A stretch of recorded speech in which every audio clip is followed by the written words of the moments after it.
الرحمن الرحيم. السلام عليكم ورحمة الله وبركاته. ازيكم يا حبايبي طلاب سنة أولى إعدادي، عاملين ايه؟ يا رب جميعا تكونوا بخير ودايما في صحة وهنا وسعادة كده يا رب، ودايما في أفضل حال. بصوا يا حبايبي، احنا دلوقتي هنتكلم عن الدرس الأولاني في منهج الدراسات الاجتماعية. الدرس ده بعنوان قارة أفريقيا. هنتكلم فيه عن حاجتين: الموقع، هناخد موقع قارة أفريقيا وده هندرس فيه حاجتين. انا عندي موقعين، عندي الموقع الفلكي وعندي الموقع الجغرافي. تمام؟ يبقى احنا هنتكلم النهارده عن موقع الفلكي لقاره افريقيا، والموقع الجغرافي لقاره افريقيا برضه. وهنتكلم عن حاجه اسمها الكشوف الجغرافيه. يعني ايه كشوف جغرافيه؟ يعني محاولات الناس لاستكشاف قاره ايه؟ قاره افريقيا. اول المعلومات اللي هنتكلم عنها في قاره افريقيا معلومات عاديه جدا، كلكم ان شاء الله تكونوا عارفينها. رقم واحد، بقول مصرنا الحبيبه جزء من قاره افريقيا. مصر جزء من قارة أفريقيا. كلكم عارفين من زمان أن تقع مصر شمال شرق قارة إيه؟ أفريقيا، في الركن الشمالي الشرقي من قارة أفريقيا. فدي معلومة قديمة مش جديدة ولا حاجة. طيب، قارة أفريقيا اللي هنتكلم عنها دي هي إحدى قارات العالم القديم. بالراحة كده يا حبايبي، إحنا بقالنا من سنة رابعة وإحنا بناخد قارات العالم كلها، اللي هي آسيا وأفريقيا وأوروبا، أمريكا الشمالية، أمريكا الجنوبية، استراليا وأنتاركتيكا. دي كانت قارات العالم بالكامل. أما قارات العالم القديم فهي أول ثلاث قارات: آسيا، أفريقيا، أوروبا. هم دول قارات العالم القديم اللي أنا ماشي عليهم أهو بالقلم: آسيا، أفريقيا، أوروبا. أما قارات العالم الجديد دي أمريكا الشمالية، أمريكا الجنوبية، وادي هنا استراليا وأنتاركتيكا. يبقى تاني حاجة، هي إحدى قارات العالم القديم، هي قارة من ضمن قارات العالم القديم. بعد كده بنقول تتسم بموقع جغرافي متميز. لو عينيكم كده جت على الخريطة هكبرها لكم. قارة أفريقيا تقع وسط قارات العالم كلها، يعني وسط العالم. اهي بصوا من الصورة كده هتلاقوا ان قارة أفريقيا موجودة في نص العالم كله. تمام؟ يبقى تقع أو تتسم بموقع جغرافي بموقع جغرافي متميز، فهي تقع وسط قارات العالم. كمان لو بصينا هنلاقيها بتطل على مسطحات مائية مهمة جدا. هنا كده عندنا فوق في البحر المتوسط، هنا في الشرق لما نيجي نتكلم دلوقتي هنقول هنا كده في الشرق في الحتة دي هنلاقي البحر الأحمر. طب ده المحيط الهندي، طب ده المحيط الهادي، وهكذا. تمام؟ يبقى بتطل على مسطحات مائية مهمة جدا، بتطل على البحر المتوسط وعلى البحر الأحمر والمحيط الهندي والمحيط الهادي. وده هناخده دلوقتي واحنا بنقول واحنا بنقول الموقع الجغرافي بتاعها. ماشي. تاني هعيد سريعا الجزء ده. انا قلت قارتنا الافريقيه، مصر حبيبتنا، بلدنا، نور عينينا، ام الدنيا، جزء من قاره افريقيا. قاره افريقيا احدى قارات العالم القديم، بتتسم بموقع جغرافي متميز، يعني مهم جدا ومميز. فهي بتقع وسط قارات وسط قارات العالم، وبتطل على مسطحات مائيه. مسطحات مائيه دي يعني مساحات واسعه من من الميه، وانا وريتها لكم. المساحه، لو بصينا على الخريطة هنلاقي إن قارة آسيا رقم واحد من حيث المساحة، هي أكبر واحدة فيهم بالشكل ده. أما قارة أفريقيا فعلى طول هنلاقيها رقم اتنين. يبقى اللي يفرق معانا إن إحنا نعرف إن مساحة قارة أفريقيا هي تاني أكبر قارات العالم بعد مين؟ بعد آسيا. يبقى آسيا رقم واحد وأفريقيا رقم رقم اتنين من حيث المساحة. بتبلغ حوالي قد ايه؟ مش بنبص على الرقم ولا يفرق معانا ولا يشغلنا بحاجه قد ما يشغلنا ان هي بتبلغ 20% من مساحه قارات العالم. احنا العالم عارفين ان هو بيتقسم ليابس وميه. اليابس اللي هو القارات، والميه اللي هي بنتكلم عنها في المحيطات. طيب، اليابس كله على بعضه افريقيا واخده 20% من مساحه اليابس، يعني تقريبا 1/5، اللي هي بنقول عليها خمس مساحه مساحه اليابس. وللعلم آسيا واخدة 30% من مساحة اليابس. لو جمعنا الاثنين دول مع بعض هنلاقيهم تقريبا هما الاثنين نص اليابس. يبقى أكبر قارة آسيا، تاني أكبر قارة من حيث المساحة قارة أفريقيا. مساحتها قد إيه؟ 20% من مساحة القارات. قد إيه ال 20% دي؟ يعني خمس اليابس، أو 1/5 من مساحة اليابس. هنبدأ دلوقتي نتكلم عن الموقع بتاع قارة أفريقيا. الموقع الفلكي هو، معلش، الموقع الفلكي لحظة. الموقع الفلكي تعريفه هو الموقع بالنسبة لخطوط الطول ودوائر العرض. لما اجي اقول خطوط طول ودوائر عرض يبقى انا بتكلم عن الموقع الفلكي، وبرضه دي معلومة قديمة مش هنقف عندها كتير. طيب أنا بصت كده على قارة أفريقيا، هلاقي إن هي خطوط الطول طبعا انتوا عارفين اللي هي بالطول دي، ودوائر العرض اللي هي بالعرض او افقيه زي السطور بتاعه المسطره بتاعتكم. هبص الاول على خطوط الطول، هي بتقع من اول خطي طول 51 شرقا اهو، يعني هو مرر بيها اهو، و17 غربا. شرق يمين وغرب يمين يمين. هقول لكم خط الطول الرئيسي كلكم عارفينه اللي هو خط ايه؟ جرينتش. طيب هي شرقا بالنسبه له وغربا ايه بالنسبه له. فاللي عايزين نوصل له من الحته دي ماليش دعوه بالرقم اللي فوق ده ولا ده، الارقام مش الحفظ يا حبايبي. ان خط جرينتش بيعدي من قاره ايه؟ من قاره افريقيا، يعدي غرب قاره افريقيا، وخاصه في اكبر دوله فيها اللي هي دوله الجزائر. تمام. طيب ده كده خطوط الطول. طب نيجي نتكلم عن دوائر العرض. دوائر العرض هنبص هنا كده هنلاقي ان بتعدي من اول هنا كده 37.5 شمالا لحد 34.5 جنوبا. طب ايه اللي يفرق معانا؟ انا برضو قلت مش هيفرق معايا الارقام، امال ايه اللي هيفرق معايا؟ اللي هيفرق معايا ان بيعدي بيها دايرة العرض الرئيسية اللي هي دائرة الاستواء، بيعدي منها كمان في الجزء الشمالي مدار السرطان. وعلى فكرة هنا كده في الحتة دي دولة مصر، فبيعدي مدار السرطان من فوق اهو، اللي احنا كده كده عارفين من سنة 5 ان هو بيعدي من جنوب مصر. بيعدي ايه كمان في افريقيا؟ بيعدي مدار الجدي. يبقى انا بيعدي فيها عندي اهي دايرة الاستواء، وادي مدار السرطان اللي معمول بنقط ده، وادي مدار الايه الجدي اللي معمول برضه بنقط. دي ثلاث دوائر عرض رئيسية بتعدي منها اهي: الاستواء، مدار السرطان في الشمال، ومدار الجدي في الايه في الجنوب. دي اهم حاجة عندنا ان احنا نحفظها. يعني بيعدي منها خط جرينتش في أكبر دولة فيها اللي هي دولة الجزائر، كمان غرب القارة في جهة الغرب، وبيعدي منها من النص دايرة الاستواء، في شمالها مدار السرطان وجنوبها مدار الايه؟ مدار الجدي. يبقى هنا انا هسيبني من الارقام اللي احنا كده كده خلاص قريناها. بقول بيمر بيها خط الطول الرئيسي خط ايه؟ جرينتش. غرب القاره بالذات عشان برضو تبقوا فاهمين هو عدى من انهي دوله، انتوا عارفين من سنه 6 ان هو بيعدي في دوله ايه؟ الجزائر. تاني معلومة مهمة عايزين نعرفها: بيمر فيها ثلاث دوائر عرض رئيسية: دايرة الاستواء في نصها، مدار السرطان شمالها، مدار الجدي ايه؟ جنوبها.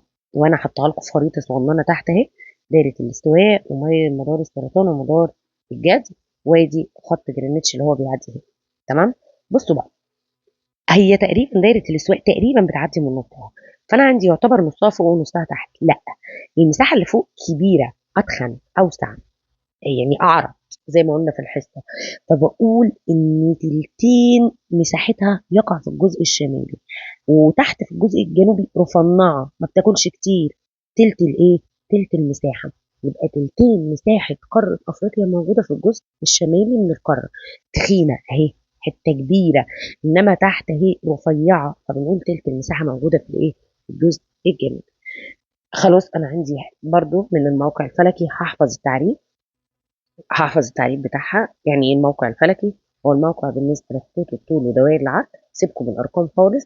بنقول بتمتد القارة بين أكتر من 70 دايرة عرض، يعني فيها دوائر عرض كتير قوي. دايرة الاستواء، ركزوا معايا الجو هناك حر. طيب في مدار السرطان لو عنده شتاء يبقى عند مدار الجدي صيف، يعني الجو هنا هيبقى معتدل وهنا حر. والعكس برضو، لو تحت صيف يبقى فوق شتاء. الحاجات اللي كنا بنتكلم عنها في سنة 5 ودي هناخدها كمان شوية. المهم ان بتعدي في اكتر من 70 دايره عرض، يعني بيختلف او بيتنوع فيها الايه؟ بيتنوع فيها المناخ. تمام.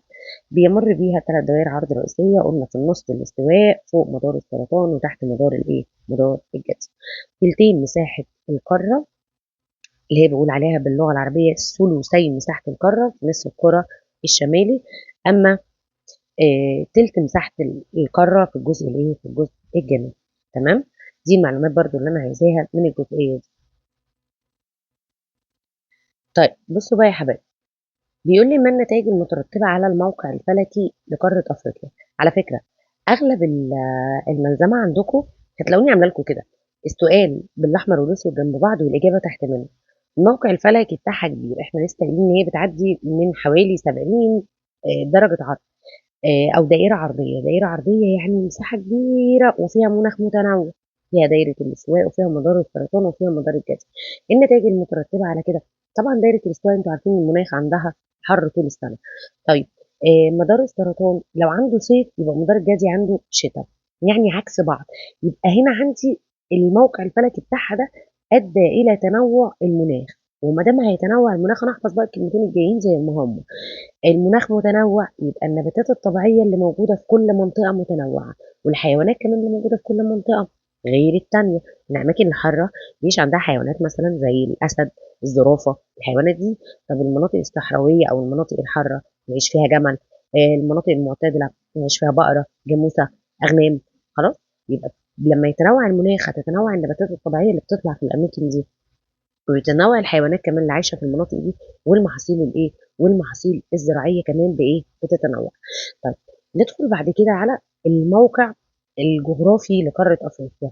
موقع جغرافي يعني حدودها، ايه اللي حواليها، سواء يابس او ماء. مين جيرانها، مين حواليها. هبص عندي في قاره افريقيا هاخد 3 اتجاهات. هاخد الشمال والشرق والغرب. طب الجنوب، لا الجنوب والله هنا بيتقابل محيطين مع بعض فدي ما بناخدهاش. يبقى هندرس شمالها ايه، شرقها ايه، وغربها ايه. شمالها هلاقي عندي هنا كده بحر اسمه البحر المتوسط. يعني شمال قارة أفريقيا البحر المتوسط.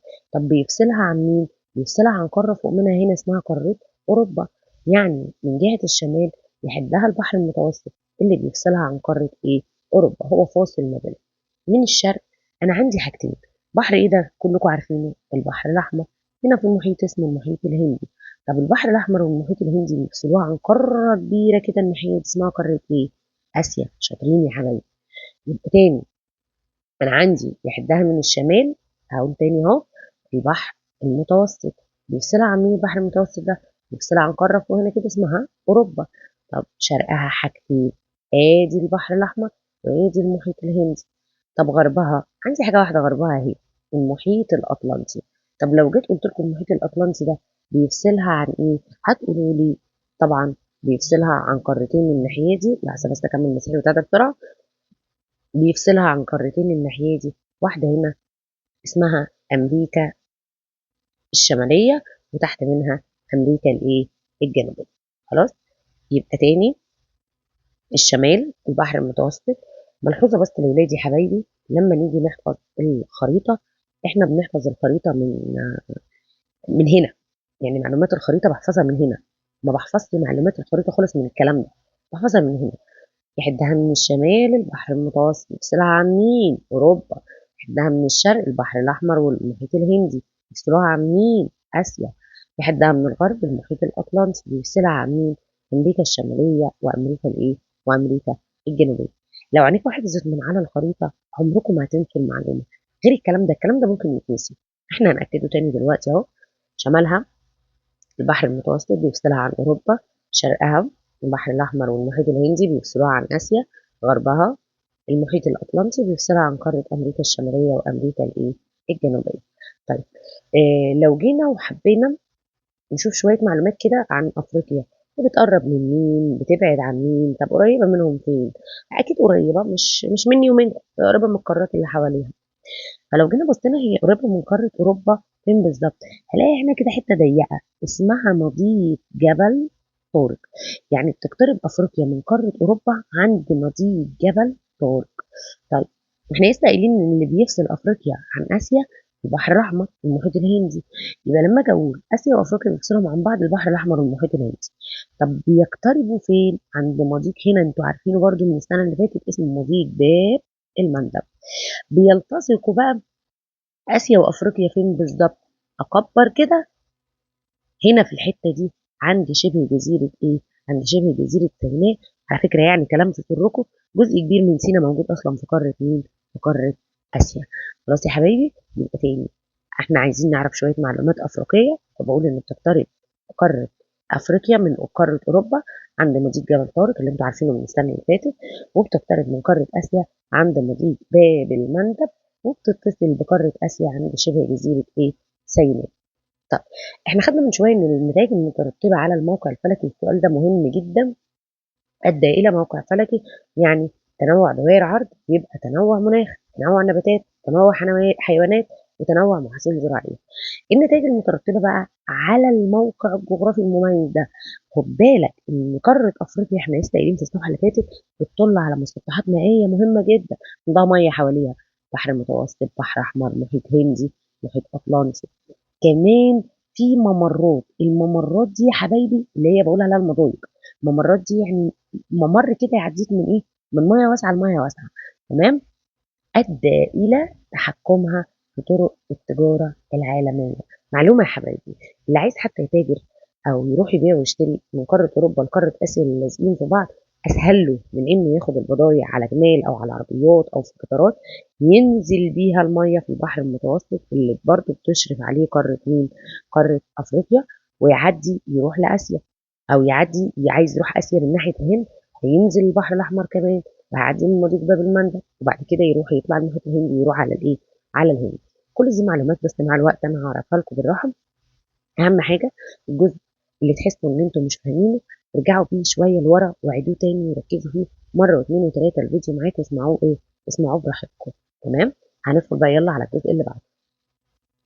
احنا اخر حاجه وقفنا عندها هناك ان بيفصل اسيا عن افريقيا البحر الاحمر من المحيط الهندي. آه، بتقترب افريقيا واسيا عند مضيق باب المندب وبيتصلوا عند شبه جزيره ايه؟ سيناء. طبعا سيناء مهمه بالنسبه لمصر ومهمه كمان بالنسبه لقاره افريقيا كلها، فلازم نتكلم عنها شويه. شبه جزيره سيناء مهمه لكل قاره افريقيا ومهمه طبعا لمصر، عشان كده اخواتنا البعدة طمعانين فيها وعايزين ياخدوها، لان هم لو دخلوا شبه جزيره سيناء يبقى دخلوا مصر، يعني رجلهم بقت في افريقيا. فهمتوا؟ فاهميه قاره شبه جزيره سيناء لقاره افريقيا ليها اهميتين، واحده حلوه واحده وحشه. الاهميه الحلوه الاهميه الحضاريه، انتقلت عن طريقها الى من اسيا، جالنا عن طريقها من اسيا حضارات كتير. زي ايه الحضارات دي؟ الحضاره الاسلاميه، وشويه وهعرفكم يعني ايه كلمه حضاره. يعني جالنا حضاره وثقافه زي الحضاره الاسلاميه، هي جت منين؟ طبعا ونشأت او بدأت في اسيا وخاصه في شبه الجزيره العربيه، بعد كده اتحركت لينا، جت لنا من ايه؟ جت لنا افريقيا عن طريق شبه جزيره ايه؟ سيناء. طيب دي اهميه حضاريه جه عن طريقها حضارات، المثال عندي الحضاره الاسلاميه. اما الأهمية الاستراتيجية، معنى كلمة استراتيجية دي يا حبايبي اللي هي أهمية أي مكان وقت الحروب أو وقت السلام، اللي هي بنقول عليها سلام. طيب أهمية استراتيجية من خلالها اتعرضت مصر كتير لحملات كتير قوي قوي عسكرية، ناس كتير جت احتلت مصر من طريق أو عن طريق شبه جزيرة سيناء. يعني ناس كتير دخلت من آسيا اللي على مصر من شبه جزيرة سيناء. زي مين؟ الصورة اللي قدامكم دي اللي هم الصليبيين، اتكلمنا عنهم السنة اللي فاتت. طيب مين تاني يا ميس؟ فاكرين الهكسوس؟ برضه انا كلمتكم عنهم، جم لنا منين؟ من شبه جزيرة سيناء. فعشان كده عايز يقول لي ان الحفاظ على امن شبه جزيرة سيناء، لما تكون شبه جزيرة سيناء في امان هنقدر نحافظ او هنقدر نحافظ على مصر وهنقدر نحافظ على افريقيا. ملحوظة يا حبايبي، انت مش محتاج تحفظ الكلام زي ما هو مكتوب باللغه العربيه الفصحى ده، عشان انا عارفه ان انتم محتاجين ناس تترجم لكم عربي. امال ايه اللي هيحصل؟ الاهميه الاستراتيجيه بقول تعرضت مصر للعديد من الحملات العسكريه عن طريق شبه جزيره سيناء، فلذلك يجب الحفاظ على امن شبه جزيره سيناء او ضروره الحفاظ على امن شبه جزيره سيناء ضروره للحفاظ على امن مصر وامن افريقيا. الاثنين معناهم واحد، حفظته زي ما هو مكتوب قدامك يبقى كتر خيرك، مش قادر تحفظ زي ما هو مكتوب قدامك، كل اللي محتاجينه من حضرتك او من حضرتك ان انتوا تفهموا الكلام بس، هتعرفوا تكتبوا الاجابه صح. تمام. يبقى اهميه شبه جزيره سيناء لها اهميه حضاريه، دخل لنا معذره، دخل لافريقيا من اسيا حضارات زي الحضاره الاسلاميه، كمان استراتيجيه، جالنا حملات عسكريه واكسه ونكسه علينا وعلى دماغنا. فان يجب ضروري نحافظ على امن شبه جزيره سيناء عشان نحافظ على امن مصر وعلى امن ايه؟ وعلى امن افريقيا. طب انت يا ميس بتقولي لنا جالنا حضارات، جالنا منها حضارات زي الحضاره الاسلاميه، يعني ايه كلمه حضاره؟ ده تعريف بيجي على طول ما المقصود، فمحتاجين نحفظه. كلمة حضارة هي مجموع الإنتاج الثقافي. حضارة دي يعني الحاجات الكويسة اللي الإنسان عملها. طيب في حاجات كويسة الإنسان عملها بقدر أشوفها وأمسكها بإيدي وحاجات تانية بلمحها عليه بلاحظها عليه. فلما بقول لك انتاج ثقافي يعني حاجات عقليه زي عاداتهم وتقاليدهم، العلوم، الفنون، القيم، الحاجات اللي هي ايه، حاجات عقليه، يعني ما بمسكهاش بايدي من الاخر. اما الانتاج المادي فدي حاجه بشوفها بعناية وبمسكها بايدي، زي ان هم يكونوا عملوا قلاع او مباني او قصور او اهرامات او اي حاجه ماديه. فالتعريف ده حضراتكم محتاجين نحفظه. الحضاره هي مجموع الانتاج الثقافي، حاجات ثقافيه زي العادات، تقاليد، علوم، فنون، قيم بشوفها على الناس ولكن ما اقدرش امسكها بايدي. اما انتاج مادي، قلاع، مباني، وايه، وقصور. وكل الحاجات دي سواء انتاج ثقافي او انتاج مادي هو اللي بيميز المجتمع اللي احنا بنتكلم عنه، سواء مجتمعنا او غيره عن غيره، يعني اللي بيميز مجتمع عن غيره. تمام. دي التعريف بتاع الحضاره، زي ما قلت لكم حفظ حفظ حفظ، المفروض ان احنا نحفظه. دلوقتي بقى نتكلم عن اهميه موقع افريقيا. إيه، احنا اتكلمنا ان هي مهمه او موقعها مهم، سواء الموقع الفلكي او الموقع الجغرافي. فبقول بتتميز قارتنا بموقع متميز ليه اهميه كبيره. عايزه اقسم الاهميه بتاعته على حسب ال... يعني نوع الاهميه. مثلا في اهميه استراتيجيه، وانا قلت لكم الاستراتيجيه دي يعني وقت الحروب او وقت السلام. فقاره افريقيا مهمه استراتيجيا وقت الحروب او وقت السلام، عشان هي فيها ممرات مهمة جدا. ممرات يعني مضايق، ممرات اللي هي زي ما قلت لكم ميه كبيره هنا وميه كبيره هنا اهو، بينهم ممر اللي هو المضيق اللي بنقول عليه مضيق، حته ضيقه. برضه ميه كبيره هنا البحر المتوسط وميه كبيره هنا المحيط الاطلنطي، بينهم مضيق اللي هو جبل ايه، جبل طارق. عندك برضه البحر المتوسط والبحر الاحمر الاثنين ميه واسعه، بينهم بقى قناه احنا اللي عاملينها اسمها قناه الايه، قناه السويس وكلكم عارفينها. يبقى اهميه استراتيجيه، بقول بتشرف قاره افريقيا بحكم موقعها الجغرافي على ممرات مائيه مهمه جدا، زي مضيق جبل طارق ومضيق باب المندب. وعايز تضيف معاهم قناه السويس في دماغك ضيفها، لان كده كده هنحتاجها واحنا شغالين. عندي كمان اهميه اقتصاديه، اقتصاد يعني فلوس. إيه، موقعها الجغرافي خلاها تتحكم في اهم طرق الملاحه العالميه. الطرق اللي عايز يعدي من اي حته لاي حته لازم يعدي من عند ممر من الممرات بتاعتها او مسطح مائي من المسطحات المائيه بتاعتها. يبقى اهميه استراتيجيه هنحفظ فيها كلمه ايه، كلمه ممرات اللي هي مضاد. أهمية اقتصادية هنحفظ فيها الحتة بتاعت المسطحات المائية اللي كانت في الصفحة اللي ورا. مسطحات مائية يعني بحار ومحيط. فبما إنها عندها ممرات ومسطحات مائية بتتحكم في أهم طرق الملاحة الإيه، العالمية. واحنا كمان لسه قايلين ان موقعها الفلكي ادى الى تنوع المناخ، بالتالي تنوع النباتات والحيوانات والمحاصيل الزراعيه، وده احنا لسه قايلينه ورا فمش هنقف عنده كتير. طيب الأهمية الحضارية، قامت على أرضها أقدم الحضارات على مستوى العالم كله. واحد، الحضارة المصرية القديمة، فين؟ في مصر، كلنا عارفينها. الحضارات الجديدة بقى بالنسبة لكم، اتنين، حضارة كوش في السودان. ما تخافش مش هنسيبك إلا لما تعرفهم، احفظ بس الأسامي في الدرس ده وبعد كده هديهم لك بالتفصيل. يبقى واحد، الحضارة المصرية القديمة فين يا ميس؟ في مصر. اتنين، حضارة كوش فين؟ في السودان. حضارة اسمها أكسوم، حضارة أكسوم فين أكسوم دي؟ في إريتريا وأثيوبيا أو الحتة بتاعت الحبشة، هعرفها لكم. وعندي حضارة الرابعة اللي هي حضارة قرطاج فين؟ في تونس. يبقى الأربع حضارات أنا اللي هطلبه منكم دلوقتي تحفظوا أساميهم، انتوا حافظين واحدة تحفظوا الثلاثة الباقيين. كوش في السودان، أكسوم في إريتريا وأثيوبيا، وقرطاج في إيه؟ أو قرطاج في تونس. احفظوا بس أسامي وأنا كده كده هشرح. تمام يا حبايبي. يبقى سريعا، أهمية استراتيجية، عموم ممرات، افتكر الممرات اللي عندي. أهمية اقتصادية يبقى مسطحات، موقع جغرافي يطل على بحار ومحيطات، يعني طرق ملاحة عالمية، اللي عايز يعدي هيعدي في المسطحات المائية دي. والحتة بتاعت المناخ، الموقع الفلكي أو الموقع الجغرافي قصدي، ودي الموقع الايه، الفلكي. وأهمية حضارية الحضارات اللي أنا قلت لكم عليها. احنا في الجزء اللي فات اتكلمنا عن الأهمية، خدنا الموقع بتاع قارة أفريقيا. هندخل بقى على الجزء التاني من الدرس وهو الكشوف الجغرافية. ناس كتير قوي حاولت تكتشف قارة أفريقيا وتعرف عنها معلومات. أول ناس حاولوا يعملوا ده كانت دولة مصر. الكلام ده من زمان خالص، من أيام الحضارة المصرية القديمة، من أيام الفراعنة. تمام. وبرضه حديثا هناخد امثله على الكلام ده. دي اول ناس حاولت تنزل وتدور وتكتشف قاره افريقيا.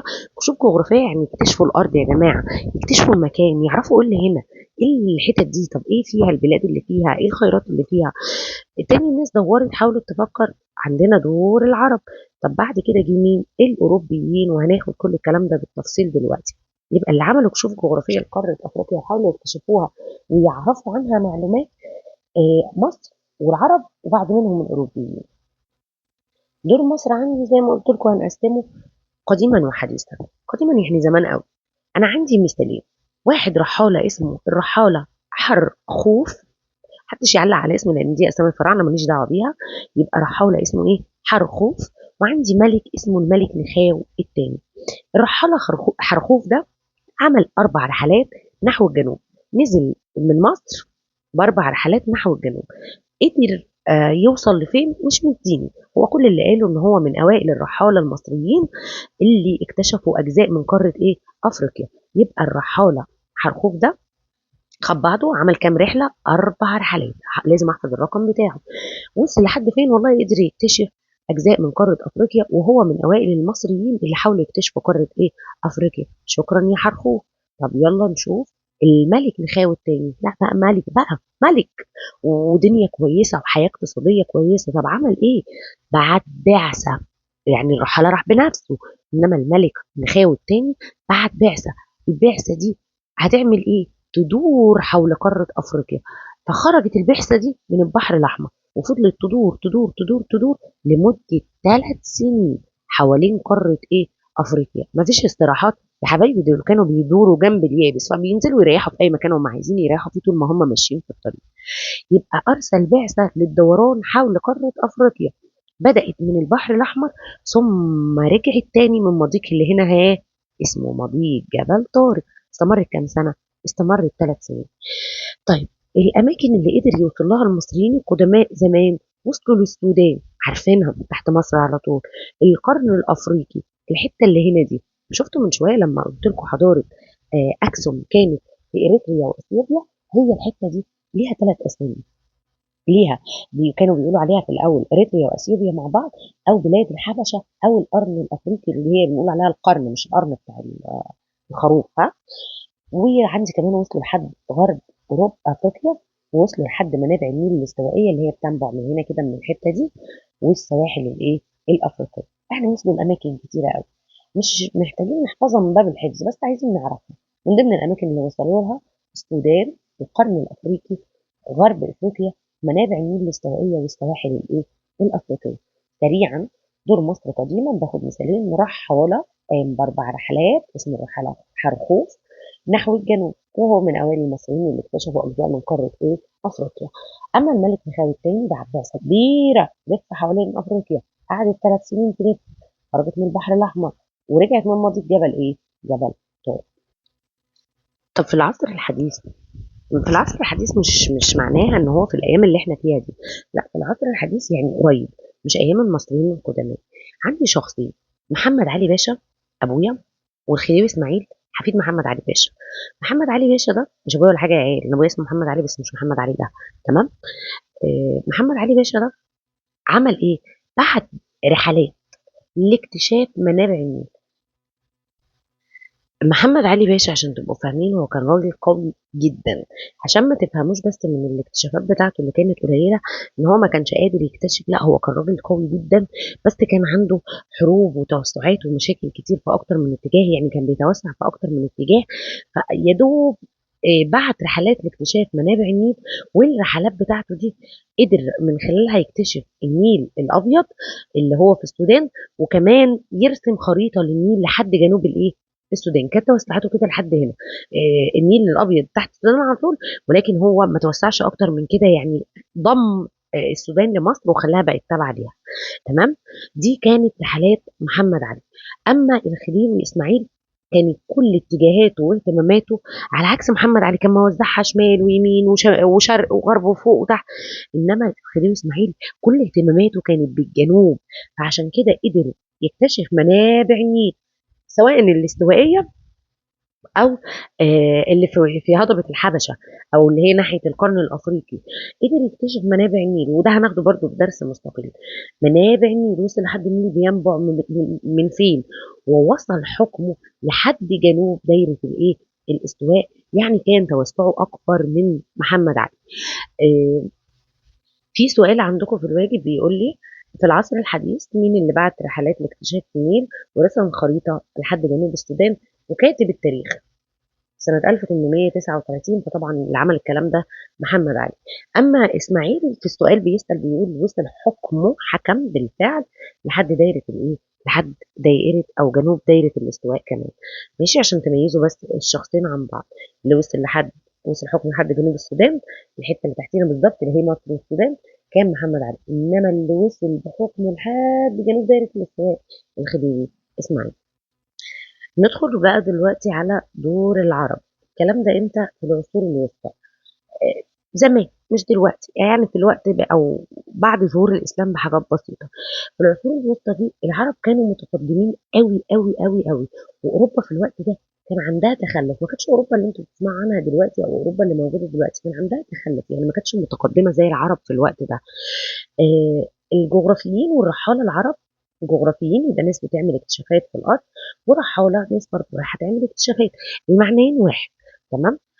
كشفت رحلاتهم عن اجزاء من افريقيا، ومنهم انا هاخد مثالين: واحد اسمه ابن بطوطه. هتقولوا لي ايه الاسم؟ اقول لكم انا مالي، هو اسمه كان اسمه كده. واحد اسمه المسعودي. ابن بطوطه ده بقى بقول ان هو عمل ايه: قام برحلات مهمه من شمال وغرب افريقيا. عمل رحلات في شمال افريقيا ومن غربها، وقدر انه يخترق، بصوا معايا كده، الصحراء الكبرى لحد ما وصل لمدينه اسمها ايه؟ مالي. شفتوا اللي انا لما سالتوني عن اسمه قلت لكم مالي؟ رحاله. عمل رحلات مهمه في افريقيا، اخترق الصحراء الكبرى من الشمال للجنوب، وصل لحد مالي. اول ما يقول لك رحاله من العرب وصل لحد مالي، هتقول له على طول ايه؟ ابن بطوطه. وانا مالي ولا مالي. اما الاسم الثاني اسمه مسعودي، الكلام عنه حلو، اسمه عادي وهو كمان معلوماته عاديه. كان من اوائل الرحاله العرب. ركز، عشان الرحاله خوف من اوائل الرحاله المصريين. أما المسعودي من أوائل الرحالة العرب، زاروا أفريقيا وكتبوا إيه؟ وكتبوا عنها. يبقى أنا كده المثالين أهم سهلين ومميزين، ما فيهمش أي مشكلة. اتكلمنا عنهم، أو اللي اتكلمنا عنهم في الجزء اللي فات كنا بنقول عليهم رحالة وجغرافيين، ناس هي شغلانتها تستكشف الأرض وتعمل رحلات تكتشف الأماكن. دلوقتي هتكلم عن ناس اسمهم التجار. التجار دول إيه شغلانتهم؟ شغلانتهم بيع وشراء. معانا بضاعة جايين نبيعها، أو معانا حاجة فلوس جايين نشتري بيها بضاعة. تجار العرب وصلت القوافل بتاعتهم اللي هو التجارة بتاعتهم لحد السودان، بلاد الحبشة، جزر القمر وغيرها. وصلت لأماكن كتير من أفريقيا. احنا كانوا بيجوا أفريقيا عشان يبيعوا ويشتروا معاهم، وقدروا يساهموا في نشر الإسلام. إزاي؟ بأخلاقهم، بطريقتهم في البيع والشراء، بلبسهم، بكلامهم الكويس، بالطريقة الحسنة بتاعتهم. قدروا إن هم ينشروا، كان لهم دور كبير جدا في نشر الإسلام في قارة إيه؟ أفريقيا. ومش بس كده، ده اتعملت كمان ممالك إسلامية في أفريقيا. فين بالظبط؟ في السواحل الشرقية، غرب القارة، والبحيرات الاستوائية. يعني شرق القارة، غرب القارة، نص القارة اللي هي في البحيرات الايه؟ الاستوائية. ممالك إسلامية، يعني أماكن تعتبر إيه؟ أغلب اللي فيها كلهم مسلمين سواء أفارقة أو عرب. يبقى التجار العرب هم شغلانتهم ناس رايحة تبيع وتشتري. عملوا الإيه؟ القوافل بتاعتهم راحت أماكن كتيرة قوي، وساهموا في نشر الإسلام كمان في المناطق دي. عندي ممالك إسلامية في الشرق وفي الغرب، وعندي البحيرات الاستوائية اللي هي في الإيه؟ في النص. كده احنا خلصنا دور المصريين سواء قديما أو حديثا. خلصنا دور العرب سواء الجغرافيين أو المستكشفين العرب، وكمان التجار. دلوقتي هندخل على دور الأوروبيين. الأوروبيين هنقسمه لفترتين: القرن ال15. القرن ال15 ده يعني سنة 1400 بالظبط، كان سنة 1498. انا عشان افك القرن ال 15، القرن انتوا قلتوا لي في الحصه ان هو قرن 100 سنه. عشان افك القرن بجيب اخر رقمين دول وبزود عليهم واحد، واكتب الناتج 14 زائد واحد بقت كام؟ 15. يبقى احنا كده في القرن ال 15. في القرن ال 15 في ناس اسمهم البرتغاليين اللي هم من دولة البرتغال، وخاصة في عهد أمير الحاكم عندهم كان اسمه هنري الملاح. هنحفظ الاسم. البرتغاليين في عهد هنري الملاح في القرن ال15 قرروا إن هم يدوروا بالتجارة بتاعتهم حوالين قارة أفريقيا. يا ده انتوا قدام قوي، ما احنا المصريين عملوها من زمان قوي. فخرجوا من هنا كده من البرتغال اهي، لفوا حوالين قارة أفريقيا لحد ما وصلوا عند راس قارة أفريقيا وكملوا. هم عايزين يروحوا بالتجارة بتاعتهم للهند عشان يبيعوا ويشتروا مع الهند اللي في قارة آسيا. فعشان كده هم سموا الطريق ده طريق رأس الرجاء الإيه الصالح. يبقى خرج البرتغاليين في القرن ال15 في عهد هنري الملاح، لفوا حوالين قارة أفريقيا. رايحين فين؟ رايحين يتاجروا مع الهند. فاكتشفوا طريق اسمه طريق رأس الرجاء الإيه الصالح. تمام. طب هما بيلفوا المعلومات جابوها منين؟ قال لك استغلوا كتابات العرب عن افريقيا. يعني عشان بدل ما يلفوا الف وانا لسه مش عارف واعرف المعلومات بنفسي، طب ما انا عندي ناس راحت قبلي، عندي راح العرب قبل كده الاماكن دي، ممكن استغل الكتابات بتاعتهم. وفعلا استغلوا كتابات العرب عن افريقيا وعملوا داروا حوالين قاره افريقيا، واكتشفوا زي ما قلت لكم طريق راس الرجاء الصالح سنه 1498 اللي هو في القرن ال 15. وأسسوا على الطريق ده كله كده كده مواني مينا، يعني مكان بترسو فيه السفن، ومراكز تجارية يعني أماكن ممكن نقف هنا نبيع شوية ونشتري وهكذا، نقف هنا وهكذا طول الطريق. طب ليه عملوا الكلام ده؟ سؤال هنا بيجي لي بيقول لي بما تفسر ليه أسس البرتغاليين على سواحل أفريقيا موانئ ومراكز تجارية؟ هقول له لتأمين الملاحة والتجارة إيه بتاعتهم. ده كان البرتغاليين في عهد هنري الملاح سنة 1498 اللي هي في القرن ال15. أما في القرن ال18 وال19، يعني القرن ال18 قلنا هنقول سنة 1700 وشوية، وال19 هيبقى 1800 وشوية، وزي ما قلت لكم بتفكوها ازاي فوق. في القرنين في نهاية القرن ال18 وفي القرن ال19 خرج 3 دول: الإنجليز اللي هي إنجلترا أو بريطانيا، الفرنسيين والهولنديين. عملوا كشوف كتير كتير كتير كتير كتير ورا بعض لقارة ايه افريقيا. تمام. كشوف يعني عايزين نكتشف بقى قارة افريقيا وندور عليها ونشوف المعالم اللي فيها والحاجات اللي فيها والكلام ده كله. زي الفل. لا مش زي الفل، زفت علينا وعلى دماغنا. هنشوف هم عملوا معانا ايه. وكان للاوروبيين دور مهم جدا في ان هم قدروا يكتشفوا منابع النيل. يا ميس الكلام حلو؟ لا الكلام مش حلو يا حبيبي، لسه هقول لك الكلام مش حلو ليه دلوقتي. يبقى تاني في نهايه القرن ال 18 وبدايه القرن ال 19 وخلاله طوال القرن ال 19 كمان يعتبر عملوا توالت الكشوف بتاعتهم ورا بعض ورا بعض، استكشافات استكشافات، وكمان استعمار. يعني استعمار يعني احتلال. عرفت يا حبيبي ان انا بقول لك الكلام مش حلو؟ واكتشفوا منابع نهر الايه النيل. وتعالوا نشوف هم عملوا ايه مع قاره افريقيا. بص بقى يا حبيبي وحبيبتي، انتوا الاثنين كده بصوا، انتوا دلوقتي حد فيكم جه باله وقال لي طب هم اكتشفوا القارة، اكتشفوا منابع، طب ما حلو يا ميس ده الأوروبيين في الوقت ده كانوا متقدمين ومتطورين وهيطورونا وينظمونا ويشهيصونا ويدلعونا. لا لا يا بابا، هما جايين ياخدوا خيرنا. مفيش حد بيحتل حد ولا حد بيسيطر على مكان بالقوة إلا لما بياخد خير. هو مش عايز منك أكتر من كده.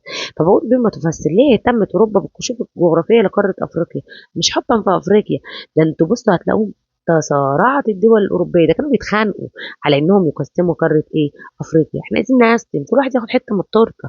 اشمعنى؟ لنهب خيراتها واستغلال ثرواتها. يبقى بما تفسر ليه تسارعت الدول الاوروبيه او اهتمت الدول الاوروبيه باكتشاف اوروبا باكتشاف افريقيا؟ هقول له تسارعت على تقسيم افريقيا. اشمعنى؟ لنهب خيراتها واستغلال ثرواتها. عشان كده بقول على الدول الاوروبيه دي الدول الايه الاستعماريه، يعني الدول اللي جت احتلت قاره افريقيا. طيب عملوا الكشوف الجغرافية الأوروبية بتاعتهم واحتلوا قارة أفريقيا وخلاص سيطروا عليها، نهبوا خيرها، استغلوا ثرواتها. إيه النتائج المترتبة على الكلام ده؟ سؤال على فكرة هتلاقوه في الواجب. بقول مما يؤدي إلى جعل إفريقيا تعاني من الفقر رغم كل ما تملكه من ثروات طبيعية متعددة. يبقى إيه السبب في إن هم اهتموا بالكشوف لقارة أفريقيا ووصلوا لحد منابع النيل؟ ده تسارع عشان يقسموها ليه؟ نهب خيراتها واستغلال ثرواتها. طب ايه النتائج المترتبة على خلاص هم احتلوها ونهبوا خيرها واستغلوا ثرواتها؟ أدى ذلك إلى إن أفريقيا بقت بتعاني من الفقر رغم كل ما تملكه من ثروات إيه؟ ثروات طبيعية. عملوا إيه بقى الدول الأوروبية لمّا جات احتلتنا؟ قسّمت أفريقيا إلى عدد كبير من الدول، كام دولة؟ 54 دولة مختلفة المساحة، مساحاتهم مش واحدة، دولة كبيرة، دولة كبيرة، دول تانية صغننة، وهكذا دول تانية صغننة. فباقول قسّمت الدول الأوروبية قارة أفريقيا ل54 دولة مختلفة المساحة. طب ليه قسّموها؟ ده كانوا طبقوها على بعضها.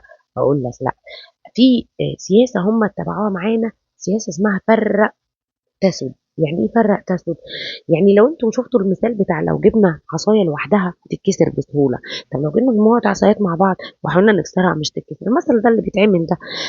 فهو بيقول لي هنا قسّمت الدول الأوروبية قارة أفريقيا ل54 دولة ليه؟ لسهولة نهب خيراتها واستغلال ثرواتها عشان تعمل اللي هي عايزاه.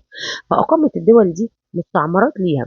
المستعمرات جاية من كلمة تعمير، لأ هم كانوا بيقولوا إن إحنا جايين نعمّر، بس هم ما كانوش جايين يعمّروا. أقامت كل واحدة فيهم مستعمرات ليها في أفريقيا، عشان كده قسّموا القارة لعدد كبير من الدول اللي هو 54 دولة لضمان سهولة السيطرة عليها، عشان طول ما كل واحدة لوحدها هيقدروا يسيطروا عليها بإيه؟ بسهولة.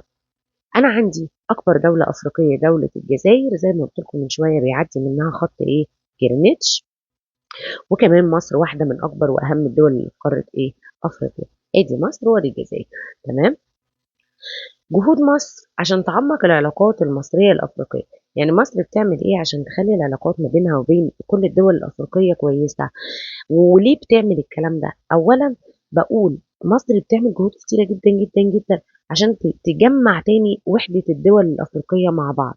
ليه؟ لتحقيق التنمية المستدامة. يعني نعمل تنمية مستدامة ما بيننا وما بين بعض. هي عايزانا كلنا نبقى إيد واحدة، عشان طول ما إحنا كل واحدة لوحدها فالموضوع أي حد عايز يعمل مشكلة للدولة اللي لوحدها دي بيبقى الموضوع سهل. إنما لمّا كلنا نبقى مع بعض وفي ضهر بعض فبيكون الموضوع صعب بالنسبة لهم، مش هيعرفوا يعملوا ده. فعشان تبقوا فاهمين الدول الأفريقية عاملة حاجة اسمها الاتحاد الأفريقي، وده تجمع كده بيضم الدول الأفريقية مع بعض ومعمول من بدري. هنتكلم عنه في المنهج بتاعنا إن شاء الله واحنا شغالين. المهم الدليل على إن مصر بتعمل جهود كبيرة عشان تخلي علاقاتها قوية هي والدول الأفريقية. إيه الدليل؟ تم انتخاب مصر لرئاسة تبقى رئيسة الاتحاد الأفريقي سنة 2000 وإيه و19 في عهد الرئيس طبعا السيسي. مصر في 2019 كانت هي رئيسة الاتحاد ده. وطب إيه النتائج المترتبة على ده؟ أدى ذلك إلى تعميق دور مصر الريادي. يعني مصر بقت قائدة كبيرة في قارة إيه؟ أفريقيا. وأدى ذلك كمان لتدعيم علاقاتها، يعني تقوية علاقاتها مع الدول والشعوب الإيه؟ الأفريقية. بصوا يا حبايبي، عدد الدول العربية غير عدد الدول اللي في قارة أفريقيا. لو أنا قلت عدد الدول اللي في قارة أفريقيا هتقولوا لي الرقم اللي كان في الصفحة التانية 54 دولة مختلفة المساحة. أما عدد الدول العربية فدي معلومة قديمة من السنة اللي فاتت. الدول العربية كلهم على بعض 22 دولة، 12 في آسيا و10 في أفريقيا. العشرة اللي في أفريقيا هم مصر، السودان، ليبيا، تونس، الجزائر، المغرب، موريتانيا، جيبوتي، الصومال، وجزر الإيه؟ وجزر القمر. فأنتوا هنا هتميزوا ما بين عدد دول أفريقيا. عدد دول أفريقيا كام دولة؟ 54 دولة. أما العدد الدول العربية يعني بتتكلم عربي في أفريقيا 10 دول بس. تمام. آخر حاجة عندي في الدول في الدرس بتاع قارة أفريقيا. الدول بتاعتي هقسمها لنوعين: دول ساحلية يعني بتطل على ساحل سواء محيط أو بحر، ودول حبيسة اللي هي معناها كلمة محبوسة، بس احنا ما بنقولش في اللغة العربية محبوسة، بنقول عليها ايه؟ حبيسة. يعني ما بتطلش على محيطات أو بحر. طب أمثلة على الدول الساحلية: عندي مصر، عندي المغرب، وعندي دولة اسمها موزمبيق. مصر والمغرب وموزمبيق دول ساحلية. دي كلمة دولة ساحلية التعريف ده هنحفظه، هي الدول التي تطل على مسطحات مائية محيطات أو بحار. أما الدول الحبيسة الدول المحبوسة: تشاد، النيجر، مالي، كل دي دول حبيسة ما بتطلش ولا على مسطح مائي سواء محيط أو إيه أو بحر. آخر مرة هقول لك عدد الدول في قارة أفريقيا 54 دولة، وعدد الدول العربية في قارة أفريقيا 10 إيه؟ 10 دول. خلص الدرس معاكم، هتخشوا تحلوا الواجب. أول ما تخلصوه بأمر الله هتبعتوا لي الإجابات بتاعتكم. هبعت لكم نموذج إجابة تراجعوا منه يا حبايبي، عشان عندكم الحصة الجاية بأمر الله امتحان. أشوفكم على خير يا رب. السلام عليكم ورحمة الله وبركاته.